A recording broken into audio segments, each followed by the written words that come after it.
So we want to get this show on the road, especially for our folks standing here in the mosh pit. Hang on there. I love you. Well, let me just start by saying hello, Kalamazoo.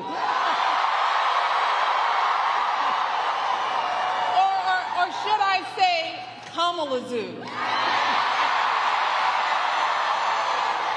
Who is ready to elect the next president of the United States, Kamala Harris? Yes. But let me start, of course, by thanking Hallie for everything she's done to get out the vote here in Michigan. But most of all, I want to thank all of you because, 100 years old, no. Oh, my goodness. You look amazing. I bow down.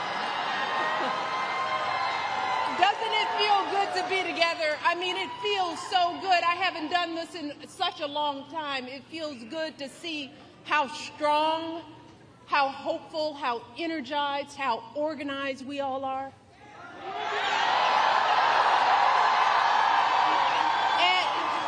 And we need that. We need all of you because right now, as you know, this race is close. It's too close for my liking. And I came out here to Michigan because I am someone who takes her own advice to heart. I know that if we want to help this country finally turn the page on the politics of hatred and division, we can't just sit around and complain. No, we've got to do something. If we want to usher in the next generation of American leadership, we have got to do something. If we want to elect someone with a character that is worthy of the Oval Office, someone with the strength of heart to guide our country to a better day, we have got to what? And that someone, of course, is my dear friend Kamala Harris. And Michigan, I am so hopeful about the energy and poise and joy that Kamala has injected into this race. And if you know Kamala like I do, that's no surprise. I mean, think about it. No one could have predicted the way everything would have unfolded this summer. And yet, in a critical moment when our country needed her, Kamala couldn't have been more prepared to meet that moment. And she's met it every single day since. Yes. Oh, she's filling arenas in a way we haven't seen for years. She's building a remarkable campaign in record time, dominating her opponent so thoroughly in the debate, he was too scared to face her again.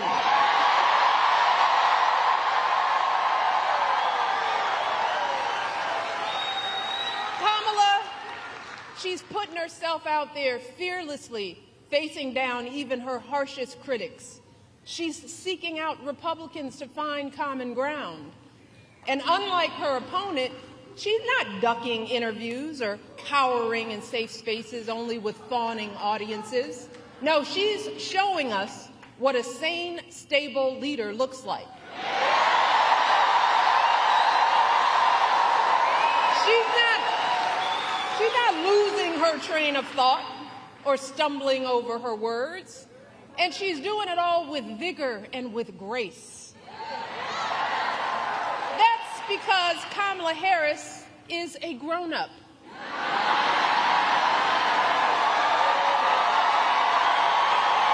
And Lord knows we need a grown-up in the White House.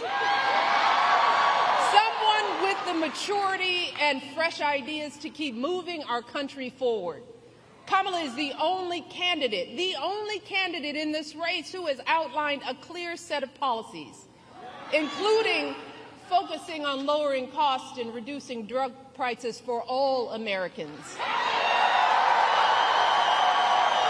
giving tax credits to first-time home buyers, folks starting small businesses, and working families raising our kids, let me tell you, it is a remarkable plan. And these remarkable last few months mirror the way Kamala has handled herself her entire life, fighting for working people and the vulnerable, first as a prosecutor, then as an attorney general, then as a U.S. senator, and now as our vice president of the United States. Taking on the big banks, the transnational gangs and predatory for-profit colleges, and always doing it, holding her head high with warmth and dignity and class. So Michigan, do not buy into the lie that we do not know who Kamala is or what she stands for. This is someone who understands you, all of you, someone from a middle-class family raised mostly by her mom, like so many of us, leaning on her neighbors like we all do. That's what you want in a president, someone who gets you and will have your back. Take it from me. And I know good people. Kamala Harris is an extraordinary human being. She is an extraordinary candidate, and she will be an extraordinary president of the United States of America. Mark my words, because I don't lie. So Michigan, with all that being said, I got to ask myself, well, why on earth is this race even close? I lay awake at night wondering what in the world is going on. And it's clear to me that the question isn't whether Kamala is ready for this moment, because by every measure, she has demonstrated that she's ready. The real question is, as a country, are we ready for this moment? Are we willing to do what it takes to get her across the finish line, or are we going to let ourselves get distracted and fall for the scam? Are we going to lose sight of the dire consequences if we come up short? And right now, folks, I have to be honest, I'm not completely sure of the answers to those questions. Y'all give me great comfort in this arena. But this is a big country, and that's why all of my hope about Kamala is also accompanied by some genuine fear. Fear for our country, fear for our children, fear for what is coming our way if we forget the stakes in this election. And y'all, that's why I'm here today. And y'all know I hate politics. But I hate to see folks taken advantage of even more. So I wanted to do everything in my power to remind the country that I love, that there's too much we stand to lose if we get this one wrong.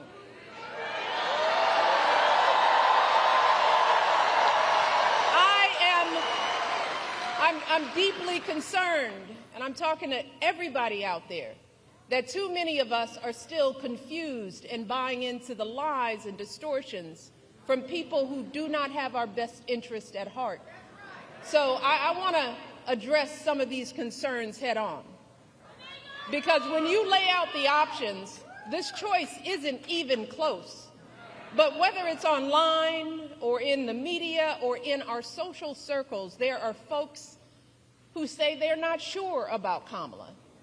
They accuse her of not providing enough policy detail. Some wonder, do we really know her? Is she too aggressive? Is she not aggressive enough?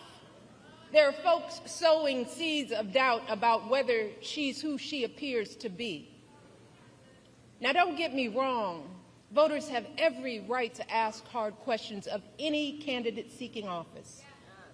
But can someone tell me why we are once again holding Kamala to a higher standard than her opponent?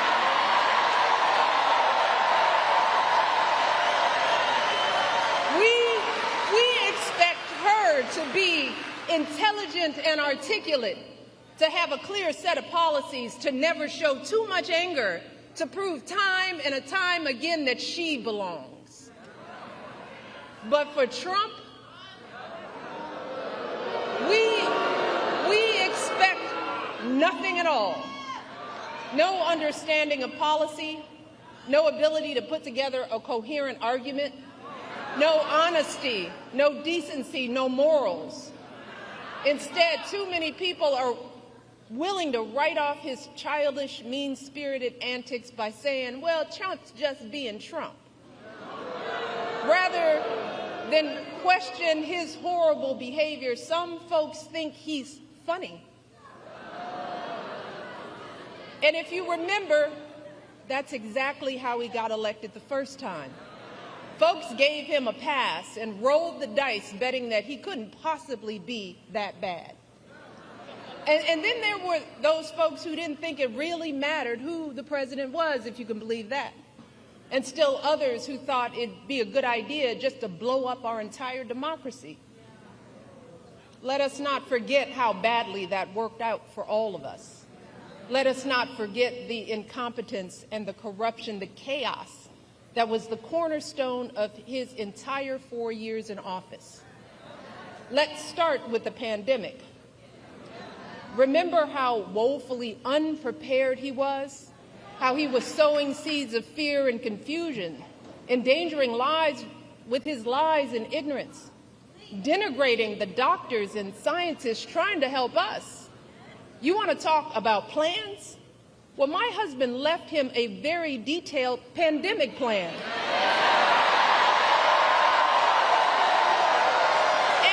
And you know what he did? He ignored it. He had no clue how to get us out of that crisis. No ability to bring back the millions of jobs we lost so suddenly. No idea how to get our students back into school safely.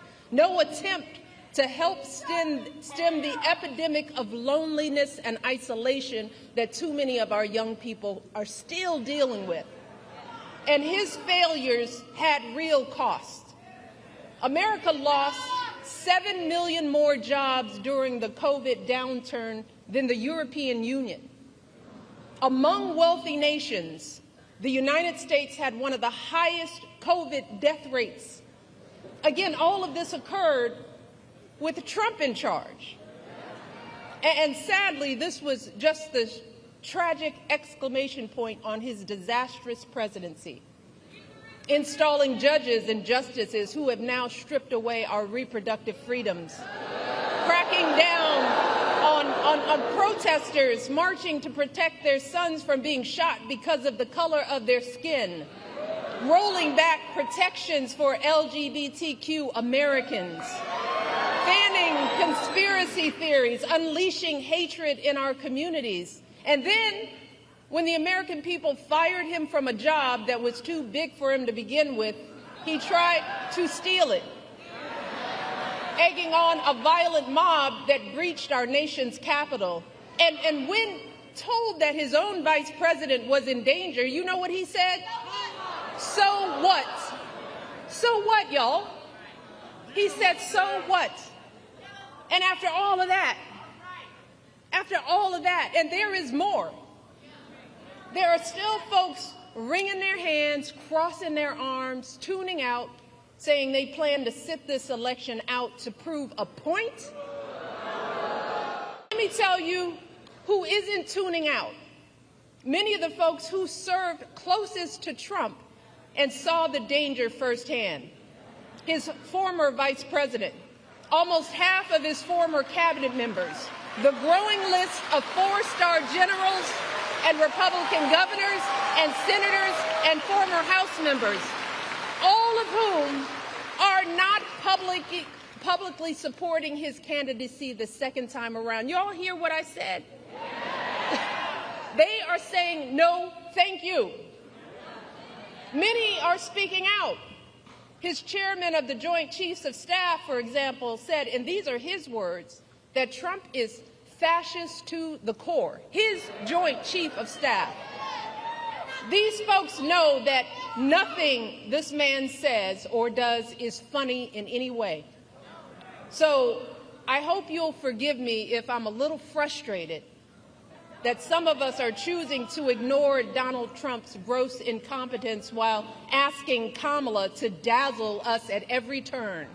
I hope that you'll forgive me if I'm a little angry that we are indifferent to his erratic behavior, his obvious mental decline, his history as a convicted felon, a known slumlord, a predator found liable for sexual abuse, all of this while we pick apart Kamala's answers from interviews that he doesn't even have the courage to do, y'all. So, I am praying that those of us contemplating voting for Trump or not voting at all will snap out of whatever fog we are in. I am praying that we consider the decades of sacrifice and struggle by all of our ancestors, the folks who marched and sacrificed and shed their blood for us. We have to ask ourselves, is a vote for Trump or no vote at all the way we honor their lives? And if that's the case, well, that surely doesn't sound like freedom to me. Because let me tell you, in any other profession or arena, Trump's criminal track record and amoral character would be embarrassing, shameful, and disqualifying. So, I hope that you will forgive me if I am worried that we will blow this opportunity to finally turn the page on the ugliness once and for all. Because believe me, if Donald Trump is president again, at some point or another, that ugliness will touch all of our lives. And it will not matter what you look like, how you worship, who you love, or how you vote. If you don't make 6 or 8 or 12 figures, if you're not famous, if you criticize or disagree with him in any way, if he doesn't view you as his equal or relevant to his ambitions, I promise you, he will not think about you when he gets into the Oval Office. And that will have real consequences for all of us. If your town gets hit by a natural disaster, who do you want looking out for you? Is it Donald Trump, who's spreading so many lies and conspiracy theories about climate change and FEMA that the workers in North Carolina trying to help folks clean up after the last hurricane were fearing for their safety? Or is it Kamala Harris, who has been meeting with local officials, comforting the families in that state and doing everything she can to get folks the help they need? If you're saving up to buy a house or pay off student loans, if you're caring for your kids or your parents or both, if you are a farmer, a factory worker, a paralegal, anyone whose job may be changed or replaced by technology, who will actually be thinking about you? Is it Donald Trump, who's palling around with billionaires that want a puppet in the White House who will let him run unchecked? Or is it Kamala Harris, who has been fighting for working people her entire life? If you're one of our service members, our veterans, or military families, who is going to value your service and sacrifice? Is it Donald Trump, who has called those who gave their lives for our country suckers and losers? Or is it Kamala Harris, who I guarantee you will honor your commitment to the ideals we all share with every fiber in her being? And if you are a mother who has lost sleep worrying if your son could be the victim of a nightmare traffic stop gone bad, if you've ever been out there marching and weeping for justice, who do you think is going to have your back? Is it Donald Trump, who once took out a full-page ad to demonize innocent young black teenagers in New York City, who has dreamed openly about his own version of a purge, where in his words, He has said for one day, one real rough, nasty day, he says, he will allow cops to use violence indiscriminately, who I am sure has never spent a single second thinking about the lives on the other end of those batons. Or is it Kamala Harris, who understands the anguish in these interactions and has the experience that shows us that, yes, it is possible to keep our community safe and keep innocent people out of harm's way? And finally, y'all, who could possibly think that this man would care more about our men and boys more than Kamala Harris? And while we're at it, I want to think about who do you think possibly would care more about our reproductive health?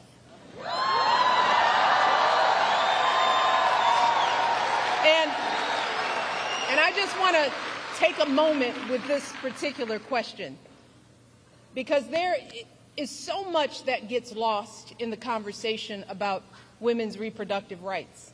And I want the men in the arena to bear with me on this, because there's more at stake than just protecting a woman's choice to give birth. And sadly, we as women and girls have not been socialized to talk openly about our reproductive health. We've been taught instead to feel shame and to hide how our bodies work. Some young girls enter puberty not knowing what to expect.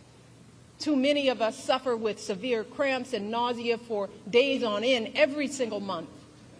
And then on the other end of the reproductive timeline, too many women my age have no idea what's going on with our bodies as we battle through menopause and debilitating hot flashes and depression.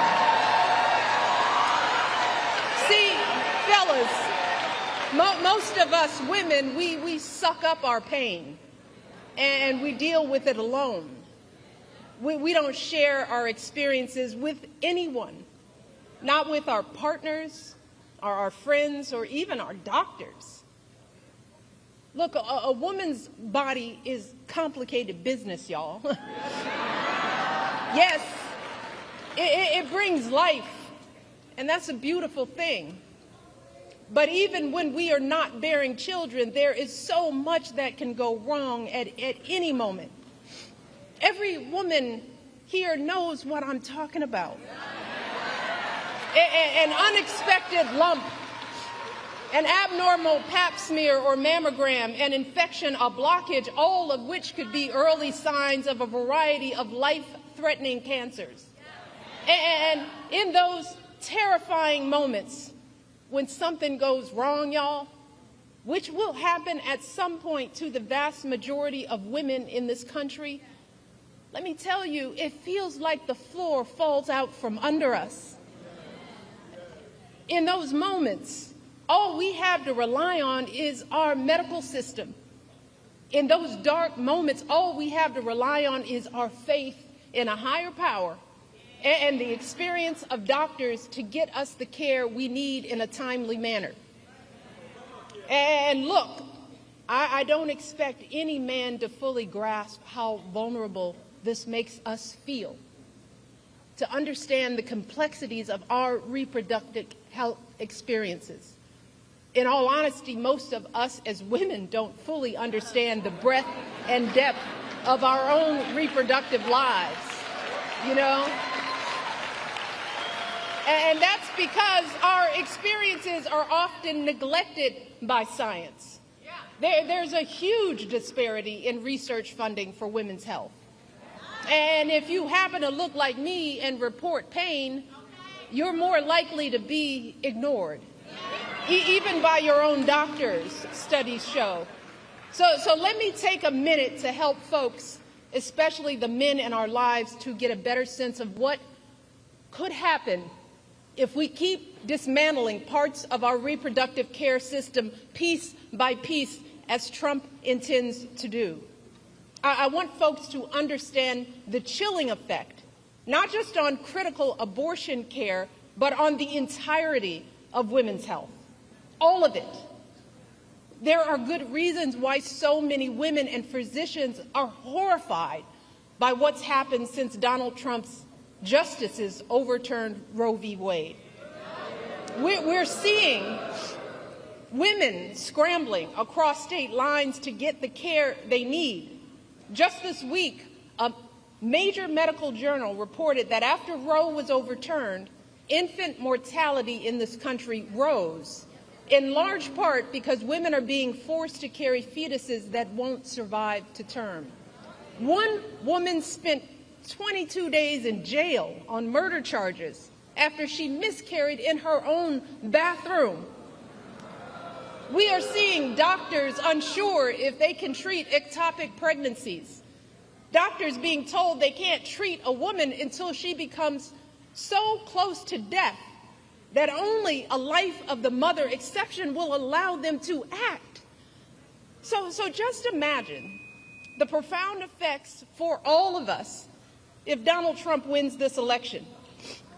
In states that are already putting abortion bans into effect, his FDA could further outlaw patchwork systems of telehealth appointments and mail-order pills, thereby eliminating the last remaining protections for women in those states.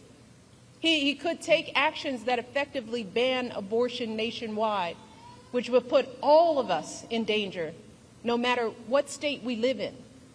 We will see more doctors hesitating or shying away from providing life-saving treatments because they are worried about being arrested. More medical students reconsidering even pursuing women's health at all. More OB/GYN clinics without enough doctors to meet demand closing their doors, leaving untold numbers of women in communities throughout this country without a place to go for basic gynecological care, which in turn will leave millions of us at risk of undiagnosed medical issues like cervical and uterine cancers. This is real. So do you think Donald Trump is thinking about the consequences for the millions of women who will be living in medical deserts? Does anyone think he has the emotional maturity and foresight to come up with a plan to protect us? Y'all, we are teetering on the edge. Even before these state bans, America was already lagging behind every other wealthy nation on measures like maternal mortality and paid leave. So we could be right back to the days before Roe, which many young people here don't even remember. The days when abortion wasn't as safe as it is today. The days when the number of mothers of color dying in childbirth was 30 to 40% higher than when it was under Roe. So to the men who love us, let me just try to paint a picture of what it will feel like if America, the wealthiest nation on earth, keeps revoking basic care from its women, and how it will affect every single woman in your life. Your girlfriend could be the one in legal jeopardy if she needs a pill from out of state or overseas, or if she has to travel across state lines because the local clinic closed up. Your wife or mother could be the ones at higher risk of dying from undiagnosed cervical cancer because they have no access to regular gynecological care. Your daughter could be the one too terrified to call the doctor if she's bleeding during an unexpected pregnancy. Your niece could be the one miscarrying in her bathtub after the hospital turned her away. And this will not just affect women, it will affect you and your sons. The devastating consequences of teen pregnancy won't just be borne by young girls, but also by the young men who are the fathers. They too will have their dreams of going to college. Their entire future is totally upended by an unwanted pregnancy. If you and your partner are expecting a child, you will be right by her side at the checkups, terrified if her blood pressure is too high, or if there's an issue with the placenta, or if the ultrasound shows that the embryo was implanted in the wrong place, and the doctors aren't sure that they can intervene to keep the woman you love safe. If your wife is shivering and bleeding on the operating room table during a routine delivery gone bad, her pressure dropping as she loses more and more blood, or some unforeseen infection spreads and her doctors aren't sure if they can act, you will be the one praying that it's not too late. You will be the one pleading for somebody, anybody, to do something. And then there is the tragic but very real possibility that in the worst case scenario, you just might be the one holding flowers at the funeral. You might be the one left to raise your children alone. See, these are just some of the ways women die during childbirth. And I don't want to be a downer, y'all. But in many cases, there is no warning, and things go bad very quickly. And when it happens, every second of hesitation or delay can lead to devastating outcomes. So I am asking y'all from the core of my being to take our lives seriously. Please, do not put our lives in the hands of politicians, mostly men, who have no clue or do not care about what we as women are going through, who don't fully grasp the broad-reaching health implications that their misguided policies will have on our health outcomes. The only people who have standing to make these decisions are women with the advice of their doctors. We are the ones with the knowledge and experience to know what we need. So please, please do not hand our fates over to the likes of Trump, who knows nothing about us, who has shown deep contempt for us. Because a vote for him is a vote against us, against our health, against our worth. And let me tell you all, to think that the men that we love could be either unaware or indifferent to our plight is simply heartbreaking. It is a sad statement about our value as women in this world. It is both a setback in our quest for equity and a huge blow to our country's standing as a world leader on issues of women's health and gender equality. So fellas, before you cast your votes, ask yourselves, what side of history do you want to be on?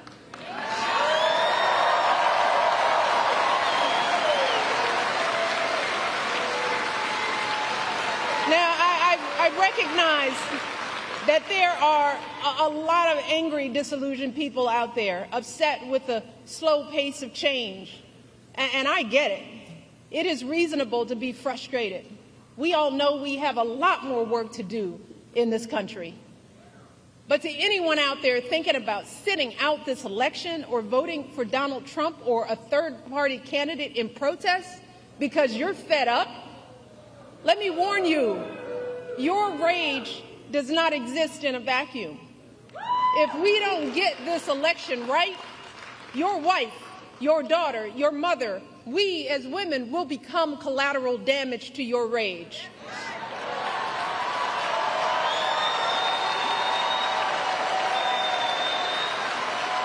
So, are you as men prepared to look into the eyes of the women and children you love and tell them that you supported this assault on our safety? And to the women listening, we have every right to demand that the men in our lives do better by us.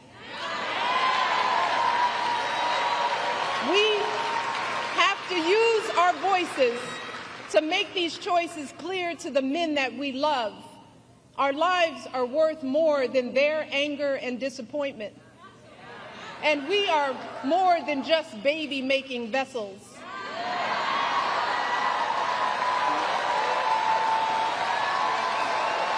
And if you are a woman who lives in a household of men that don't listen to you or value your opinion, just remember that your vote is a private matter.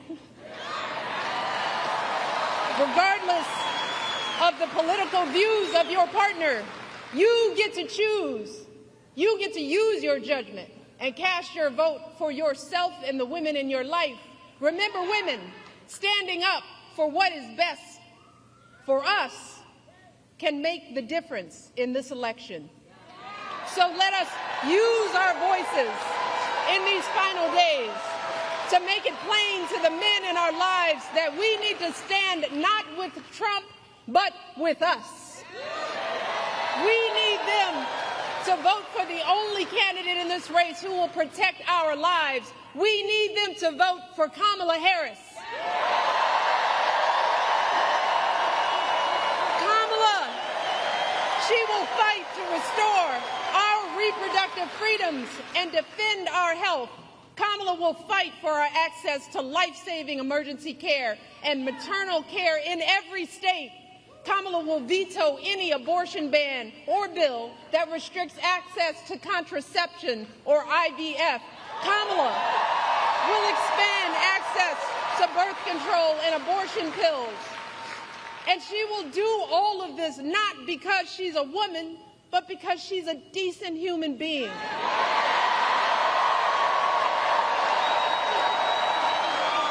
She will do this because she cares about the lives of people other than herself.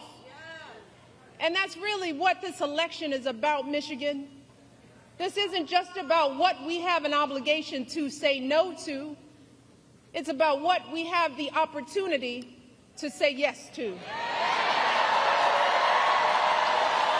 And we can elect someone who has the experience, the character, and the strength to look at all these challenges and still see a brighter day on the other side. Kamala Harris will see us, all of us. Kamala Harris will listen to us, all of us. She will protect our freedom. She'll stand up for all of our lives. She will have our backs for the folks trying to get ahead and those just trying to get by.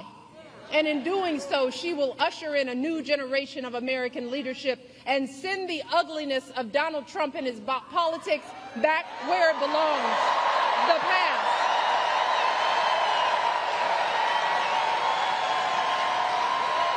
But Michigan, she cannot do any of this alone.